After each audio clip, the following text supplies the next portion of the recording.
Hello all, ఒక small important update and a very bad update regarding grade based detention గురించి.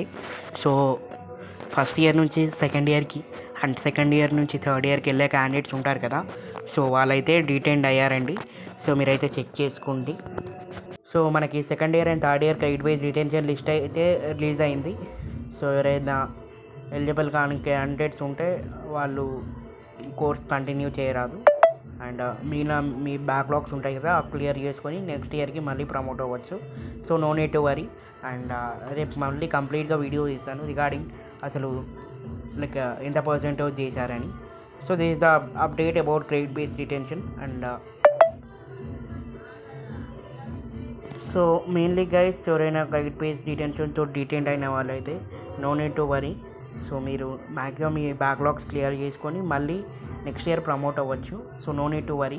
మీ like only ఒక 6-7 months gap వస్తుంది అంతే. దాని తర్వాత సెమిస్టర్కి మీరు ప్రమోట్ అవ్వచ్చు, no problem. And this is the update guys. Please subscribe to our channel.